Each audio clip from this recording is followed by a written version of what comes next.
Hello and welcome to वर्णित classes. आज हम लोग एनटीपीसी में पूछे जाने वाले कंप्यूटर यानी बेसिक कंप्यूटर को पढ़ेंगे। आपको बेसिक कंप्यूटर को याद करने की ज़रूरत नहीं है, सिर्फ आप इसका एक दो बार अगर रिवीजन कर लेंगे या आप एक दो बार इस वीडियो को देख लेंगे तो ये आपको बहुत ही ईजिली लर्न हो जाएगा। तो चलिए बिना किसी देरी के स्टार्ट करते हैं वीडियो। सबसे पहले बात करते हैं हम complete list of MS word shortcut keys. MS word की जितनी भी शॉर्टकट कीज़ हैं उसको पढ़ते हैं।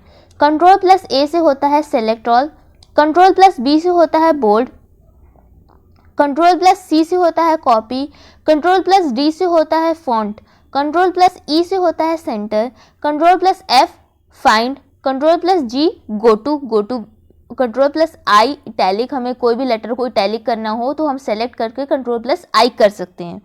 कंट्रोल प्लस जे होता है जस्टिफाइड के लिए, कंट्रोल प्लस के होता है हाइपरलिंक के लिए, control plus L left alignment के लिए, कंट्रोल प्लस एम मूव करने के लिए, control plus N new file, मतलब कोई भी फाइल को न्यू फाइल, जैसे हम अगर एमएस वर्ड पे हैं और हमें दूसरी फाइल चाहिए तो हम कंट्रोल प्लस एन करके न्यू फाइल ओपन कर सकते हैं।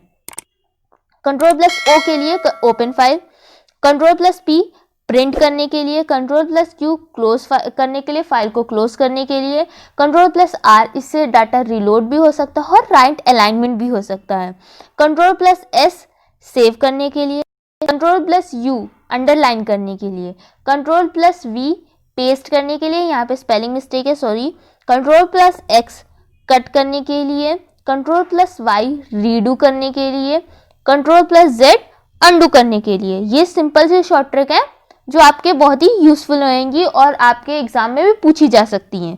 अब बात करते हैं हम शॉर्टकट कीज जो एमएस एक्सेल में यूज होती है। एमएस वर्ड में और एमएस एक्सेल में थोड़ा सा ही डिफरेंस है, तो थोड़ी सी शॉर्टकट कीज का डिफरेंस होगा, बाकी सारी सेम रहेंगी। कंट्रोल ए से सेलेक्ट ऑल होता है, कंट्रोल बी से बोल्ड, कंट्रोल सी से कॉपी, कंट्रोल डी से फिल डाउन, कंट्रोल एफ से फाइंड, कंट्रोल जी से गो टू, कंट्रोल एच से रिप्लेस, कंट्रोल आई से इटैलिक, कंट्रोल के से इंसर्ट हाइपरलिंक, कंट्रोल एन से न्यू वर्कबुक, कंट्रोल ओ से ओपन, कंट्रोल पी से प्रिंट, कंट्रोल आर से फिल राइट, कंट्रोल एस से सेव और कंट्रोल यू से अंडरलाइन, और कंट्रोल वी से पेस्ट होता है, कंट्रोल डब्ल्यू से क्लोज होता है, कंट्रोल एक्स से कट होता है, कंट्रोल वाई से रिपीट या अंडू होता है और कंट्रोल जेड से कंट्रोल वाई से रिपीट या रीडू होता है और कंट्रोल जेड से अंडू होता है। ये सेम है, जो ये सेम शॉर्टकट कीज हैं जो एमएस वर्ड में यूज होती हैं। एब्रीविएशंस कंप्यूटर के लिए बहुत ही इंपॉर्टेंट है। जो आपका एनटीपीसी का एग्जाम आ रहा है उसमें एब्रीविएशंस पूछे जाएंगे, तो इन्हीं में से कोई एक एब्रीविएशन होगा वो जो पूछा जाएगा, तो आप इसको बहुत ही ध्यान से पढ़िएगा। सबसे पहले बात करते हैं एडीसी यानी analogue digital converter, AI artificial intelligence, ALU arithmetic logic unit, ASCII American standard code for information interchange, BIOS basic input output system, CAD computer aided design, CD compact disc, ये सबसे सिंपल है, ये बहुत बार पूछा जा सकता है, CAM कॉम्पैक्ट एडेड मशीन, रोम read only memory, ये तो हम लोग बचपन से ही पढ़ते आ रहे हैं रैम और रोम के बारे में, CU control unit, DRAM dynamic random access memory, CRT cathode ray tube, DAG digital analogue converter, DBMS database management system, DNS domain name system, DPI dot per inch, DVD digital versatile disk, email electronic mail, e-commerce electronic commerce, EEPROM erasable programmable read only memory, GUI graphical user interface, HTML hyper text markup language, ये important है, ये बहुत बार पूछा जा सकता है,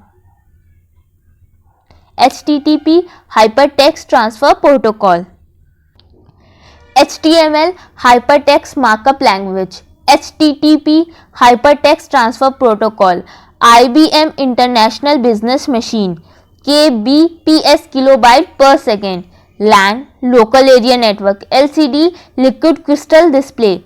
MAN, metropolitan area network. MICR, magnetic ink character reader. Modem, modulator, demodulator. NIC, network interface card. OCR, optical character reader. OMR, optical mark reader. OS, operating system. TCP/IP, TCP से को होता है transmission control protocol, IP internet protocol. UPS, uninterrupted power supply. URL, uniform resource locator. USB, universal serial bus. VDU, visual display unit. VGA, video graphic array. WAN, wide area network. www, world wide web, ये हम लोग बचपन से पढ़ रहे हैं तो ये तो याद ही होगा. Wifi, wireless fidelity. वाईफाई का फुल फॉर्म क्या होता है, वाईफाई का एब्रिविएशन क्या होता है, वायरलेस फिडिलिटी. WLL, तो ये होगा wireless local loop. TFT, thin film transistor, thin film transistor. MBP, bitmap picture. CMOS, crystalline metal oxide semiconductor, crystalline metal oxide semiconductor. DMP, dot matric printer. DMP का full form dot matric printer. GIF बहुत सारे लोग जानते होंगे. GIF क्या होता है, ये होता है graphical interface file. TB, terabyte. सबसे इंपॉर्टेंट क्वेश्चन जो RRB NTPC में पूछा जा सकता है वो है, who is the father of computer. Charles Babbage is the father of computer. Who is the father of personal computer. Personal computer के फादर कौन है, पर्सनल कंप्यूटर के फादर है हेनरी एडवर्ड रॉबर्ट. ये पर्सनल कंप्यूटर के father है, याद रखिएगा. और जो मेन कंप्यूटर है उसके फादर कौन है, उसके फादर है चार्ल्स बेबेज. ये जरूर आप याद रखिएगा, ये बहुत ही इंपॉर्टेंट क्वेश्चन है. अब हम लोग बात करते हैं जनरेशन ऑफ कंप्यूटर की. आप सभी को पता है कि कंप्यूटर की जनरेशन कितनी होती है, 5 जनरेशन होती है. There are 5 generation in computer. सबसे पहले बात करते हैं हम फर्स्ट जनरेशन की. फर्स्ट जनरेशन का जो पीरियड स्टार्ट होता है वो स्टार्ट होता है 1946 से 1959 तक के. कुछ बुक्स में लिखा हुआ है कि जो फर्स्ट जनरेशन स्टार्ट हुई है वो 1942 से स्टार्ट हुई है और कुछ में 1946 से स्टार्ट हुई है. दोनों ही ऑप्शन करेक्ट हैं. ये जो फर्स्ट जनरेशन होते हैं, इनके कंप्यूटर होते हैं, ये वैक्यूम ट्यूब बेस्ड होते हैं. वैक्यूम ट्यूब बेस्ड होते हैं. इनके जो जनरेशन के कंप्यूटर हैं, फर्स्ट जनरेशन के कंप्यूटर हैं, इनमें से कुछ ऐसे हैं. वो है, सबसे पहला है ENIAC, दूसरा है IDVAC, तीसरा है UNIVAC, फोर्थ है IBM 701, चौथा है IBM 750. ये इंपॉर्टेंट है, आप इसको याद रख लेना कि कौन से जनरेशन का कौन से कंप्यूटर का नेम है. जैसे फर्स्ट जनरेशन के कौन कौन से कंप्यूटर हैं ये आपको लर्न करने पड़ेंगे. सेकेंड जनरेशन स्टार्ट होता है हमारा 1959 से 1965 तक. 1959 से 1965 तक ये ट्रांजिस्टर बेस होता है. इसके जो कंप्यूटर होते हैं वो हैं IBM 1620, IBM 7094, CDC 1604, CDC 3600, UNIVAC 1108. ये आप लोग याद रखिएगा. थर्ड जनरेशन, जो थर्ड जनरेशन के कंप्यूटर स्टार्ट होता है वो होता है 1965 से 1971 तक. जो थर्ड जनरेशन है, जो थर्ड जनरेशन का पीरियड है वो स्टार्ट होता है 1965 से लेकर 1971 तक. इसके जो कंप्यूटर हैं वो है IBM 360 series, Honeywell 6000 series, PDP का फुल फॉर्म होता है पर्सनल डाटा प्रोसेस, IBM 37/168 और TDC 316. फोर्थ जनरेशन, जो फोर्थ जनरेशन का पीरियड स्टार्ट होता है वो होता है 1971 से लेकर 1980 तक.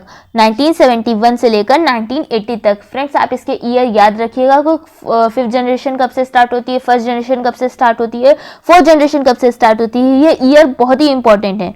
इसके जो फोर्थ जनरेशन के कंप्यूटर हैं वो है DEC 10*1000, PDP 11, Cray 1, Cray XMP. Cray 1 जो है वो सुपर कंप्यूटर है और Cray XMP जो है वो भी एक सुपर कंप्यूटर है. ये आप याद ही रखिएगा. अब बात करते हैं हम फिफ्थ जनरेशन की। फिफ्थ जनरेशन का जो पीरियड स्टार्ट होता है वो होता है 1980 से लेकर अभी तक हमारी फिफ्थ जनरेशन चल रही है। इसके अंदर आते हैं डेस्कटॉप, लैपटॉप, नोटबुक, अल्ट्राबुक और क्रोमबुक एक्सेट्रा, ये सब आते हैं फिफ्थ जनरेशन के अंदर। फ्रेंड्स, ये आप ईयर याद रखिएगा कि फिफ्थ जनरेशन कब से स्टार्ट होती है, ये बहुत ही इंपॉर्टेंट है। फिफ्थ जनरेशन 1980 से स्टार्ट होती है। अब बात करते हैं हम टाइप्स ऑफ कंप्यूटर की। तो सबको पता है कि जो 4 बेसिक टाइप ऑफ कंप्यूटर होते हैं वो होते हैं super computer, main frame computer, mini computer और micro computer. There are 4 basic type of computer. 4 basic type होते हैं कंप्यूटर के। कौन कौन से होते हैं? Super computer, main frame computer, mini computer और माइक्रो कंप्यूटर। कंप्यूटर नेटवर्क जो मेनली होते हैं उसको 4 टाइप में जाना जाता है। जो पहले हम लोग 3 टाइप्स में पढ़ते थे, लेकिन अगर आप जैसे जैसे पढ़ेंगे आगे तो वो 4 टाइप में मेनली जो होते हैं वो 4 टाइप्स में होते हैं। तो सबसे पहला होता है लैन, फिर होता है पैन, फिर होता है मैन और चौथा होता है वैन। तो सबसे पहले बात करते हैं लैन। लैन होता है local area network, pan personal area network, man metropolitan area network और जो वैन होता है वो होता है वाइड एरिया नेटवर्क। अब बात करते हैं हम कंप्यूटर हार्डवेयर की। फ्रेंड्स, कंप्यूटर हार्डवेयर से बहुत सारे क्वेश्चंस आरआरबी एनटीपीसी में बनते हैं, तो आप इससे थोड़ा सा इसको समझ लीजिए कि इसके अंदर कौन कौन से हार्डवेयर होते हैं, कौन कौन से इंपॉर्टेंट होते हैं। फ्रेंड्स, अगर आपको ये वीडियो अच्छी लग रही हो तो प्लीज़ लाइक ज़रूर करते रहें, क्योंकि इसके बाद भी आपके पास इससे रिलेटेड क्वेश्चंस की भी वीडियो आने वाली है। तो प्लीज़ सब्सक्राइब करना ना भूलें। अगर जो लोग देख रहे हैं और सब्सक्राइब नहीं कर रहे हैं तो प्लीज़ सब्सक्राइब कर दीजिएगा। अब बात करते हैं हम कंप्यूटर हार्डवेयर की। सबसे पहले बात करते हैं मदरबोर्ड। कंप्यूटर हार्डवेयर में जो सबसे इंपॉर्टेंट पार्ट है वो है मदरबोर्ड। मदरबोर्ड क्या है? Motherboard is at the center of what make PC work। Motherboard के बिना पीसी आपका नहीं चल सकता। ये सीपीयू के अंदर होता है, इसके बिना आपका पीसी कभी भी नहीं चलेगा। It is a house, the CPU is and the hub that all other hardware runs through. इसके बिना कोई भी जो दूसरे हार्डवेयर है वो भी इसके बिना नहीं चलेंगे। ये मदरबोर्ड एक्ट करता है एज अ ब्रेन। जो मदरबोर्ड होता है वो ब्रेन की तरह वर्क करता है। अब बात करते हैं CPU. What is a CPU? CPU का सबसे पहले हमें फुल फॉर्म जानना होगा। सीपीयू का फुल फॉर्म क्या है? सीपीयू का फुल फॉर्म है सेंट्रल प्रोसेसिंग यूनिट और प्रोसेसर। ये जो सीपीयू है ये रिस्पॉन्सिबल है फॉर प्रोसेसिंग। ये सीपीयू जो है इसको प्रोसेसर बोला जाता है। ये अपने जितने भी प्रोग्राम है उसकी प्रोसेसिंग करता है। What is RAM? रैम सबको पता होगा। रैम का जो फुल फॉर्म, जो एब्रीविएशन होता है वो होता है रैंडम एक्सेस मेमोरी। ये हार्डवेयर में होता है। इसको मेमोरी, जो मदरबोर्ड का जो मेमोरी स्लॉट होता है उसमें ये रैम होता है। इसके अंदर हम बहुत सारा अपना डाटा स्टोर कर सकते हैं। What is hard drive? जैसे अगर हम रैम के अंदर अपना जो डाटा स्टोर करते हैं वो हमारे कंप्यूटर में रहता है। बेसिकली हार्ड ड्राइव एक टाइप का स्टोरेज डिवाइस है जिसमें हम अपना परमानेंट डाटा भी स्टोर कर सकते हैं और अपना टेम्परेरी डाटा भी हम स्टोर कर सकते हैं। कंप्यूटर सॉफ्टवेयर क्या है? ये कंप्यूटर सॉफ्टवेयर कंप्यूटर को इंस्ट्रक्शंस देता है कि कैसे आपको वर्क करना है। Computer how to work. Computer software को मेनली 3 पार्ट्स में जाना जाता है। पहला है सिस्टम सॉफ्टवेयर, दूसरा है आपका एप्लीकेशन सॉफ्टवेयर और तीसरा है प्रोग्रामिंग लैंग्वेज सॉफ्टवेयर। अब बात करते हैं हम सबसे इंपॉर्टेंट इनपुट और आउटपुट। कंप्यूटर में अगर कुछ भी पूछा जाता है तो सबसे पहले पूछा जाता है कंप्यूटर की इनपुट डिवाइस बताओ और कंप्यूटर की आउटपुट डिवाइस बताओ। तो अगर मेनली जो कंप्यूटर की इनपुट डिवाइस होती है वो कौन कौन सी होती हैं? कीबोर्ड और माउस। सबसे मेन इंपॉर्टेंट इनपुट डिवाइस है कीबोर्ड और माउस। सबसे पहले हम लोग के माइंड में आता है कीबोर्ड और माउस। और जो आउटपुट डिवाइस है वो हमारी कौन कौन सी है? मॉनिटर और प्रिंटर। ये हमारी आउटपुट डिवाइसेस हैं। फ्रेंड्स, एक क्वेश्चन और भी बन सकता है, इनपुट डिवाइस की तरह भी कौन परफॉर्म करता है और आउटपुट डिवाइस, दोनों इनपुट और आउटपुट डिवाइस की तरह कौन परफॉर्म करता है? तो इसका आंसर होगा मॉडेम और नेटवर्क कार्ड। ये आपका इनपुट डिवाइस के लिए भी तरह से परफॉर्म करते हैं और आउटपुट डिवाइस की तरह से भी परफॉर्म करते हैं। अगर आपको आरआरबी एनटीपीसी के बेसिक कंप्यूटर के क्वेश्चंस चाहिए तो प्लीज़ सब्सक्राइब कर दीजिए, क्योंकि नेक्स्ट वीडियो उसी की होगी। अगर आपको ये वीडियो अच्छी लगी है तो प्लीज़ लाइक, शेयर और सब्सक्राइब करना ना भूलें।